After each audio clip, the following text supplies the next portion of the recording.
बीकानेर के सबसे बड़े पीबीएम हॉस्पिटल में डॉक्टरों की लापरवाही का गंभीर मामला सामने आया है। इलाज में लापरवाही से 6 प्रसूताओं की किडनी खराब हो गई। इसके विरोध में आज पीबीएम अस्पताल बचाओ संघर्ष समिति ने प्रदर्शन किया और अधीक्षक को उच्च स्तरीय जांच के लिए ज्ञापन सौंपा। समिति ने पीड़ित प्रसूताओं के परिजनों से मुलाकात के बाद अस्पताल अधीक्षक से मुलाकात की। समिति का कहना है कि जांच के नाम पर बनाई गई कमेटी केवल औपचारिकता है। 6 बच्चियां जिंदगी और मौत से जूझ रही है, ऐसे में जिम्मेदारों की जवाबदेही तय होनी चाहिए। समिति ने अस्पताल की बदहाल व्यवस्था पर भी सवाल उठाए हैं। आरोप है कि अस्पताल में दवाइयां नहीं मिलती, गरीब मरीज प्राइवेट मेडिकल से दवा खरीदने को मजबूर हैं। जांच के लिए 5 दिन बाद का नंबर मिलता है। आईसीयू में एसी खराब है, वार्डों में पंखे कूलर नहीं चलते, पीने का पानी नहीं है, पार्किंग अव्यवस्था है, मरीजों और परिजनों के साथ मारपीट और चोरी की घटनाएं भी हो रही है। समिति ने पीबीएम अस्पताल को भ्रष्टाचार का गढ़ बताया। आरोप लगाया कि सैकड़ों करोड़ के भ्रष्टाचार हो रहे हैं।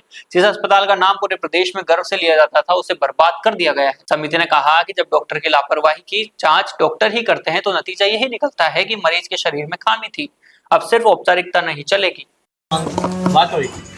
बीकानेर संभाग का सबसे बड़ा अस्पताल पीबीएम अस्पताल, उसमें विशेष तौर पर 6 प्रसूताएं जिनकी इलाज में लापरवाही के कारण किडनी खराब हुई, उनके परिजनों से हमने मुलाकात की और आज पीबीएम के अधीक्षक से हम मुलाकात कर रहे हैं और उनसे मांग कर रहे हैं कि इस पूरे प्रकरण की उच्च स्तरीय जांच हो, क्योंकि इन्होंने जो औपचारिकताएं पूरी करने के लिए कमेटी बनाई है, ये केवल औपचारिकताओं से काम नहीं चलेगा। आज वो 6 बच्चियां जिंदगी और मौत की लड़ाई लड़ रही है। हर व्यक्ति को अपनी जवाबदेही तय करनी पड़ेगी। उसमें जो भी व्यक्ति जिम्मेदार है उस पर कार्रवाई हो। साथ ही अस्पताल के अंदर दवाइयों की उपलब्धता नहीं है। गरीब परिवार के लोग इलाज करवाने आते हैं, लेकिन वो प्राइवेट मेडिकलों में जाकर दवाइयाँ ले रहे हैं। जांचें, जब डॉक्टर जांच लिखता है 5 दिन बाद नंबर लगा होता है, जब नंबर आता है तब तक मरीज को मरे हुए 3 दिन हो जाते हैं। ऐसी व्यवस्थाएं अस्पताल के अंदर, चोरियाँ हो रही है, परिजनों के साथ मरीजों के साथ मारपीट हो रही है, पीने के लिए पानी नहीं है।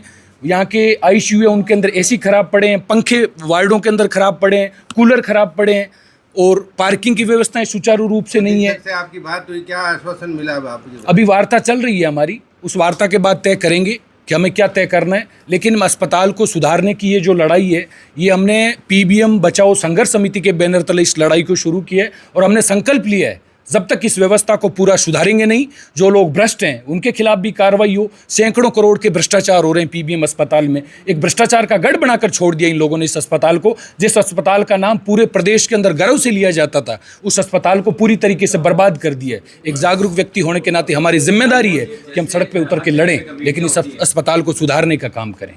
जैसे हर जगह पे कमेटियां होती हैं, पुलिस की अपनी कमेटी होती है, सोशल लोगों के साथ में बना करके क्या प्रॉब्लम्स आ रही है, किस तरह से इनको हल किया जाए, क्या ऐसा कोई आश्वासन दिया है सुपरिटेंडेंट साहब ने आपको कि आपकी जो संघर्ष समिति है उससे लगातार रिव्यू करेंगे 5 दिन बाद, 10 दिन बाद, और उन समस्याओं का क्या हल उन्होंने निकाला है, आप उनसे बात करेंगे? मेडिकल से बेहतर आप सब लोग जानते हैं, जब डॉक्टर की लापरवाही होती है उसमें जो कमेटी बनती है उसमें जांच करने वाले लोग ही डॉक्टर होते हैं और अंततः परिणाम क्या आते हैं कि मरीज के शरीर के अंदर कोई खामी थी जिसके कारण उसकी मौत हुई। ये केवल औपचारिकताएं, लेकिन इन औपचारिकताओं से काम नहीं चलेगा। जवाबदेही तय करनी पड़ेगी, दोषी लोगों पे कार्रवाई करनी पड़ेगी।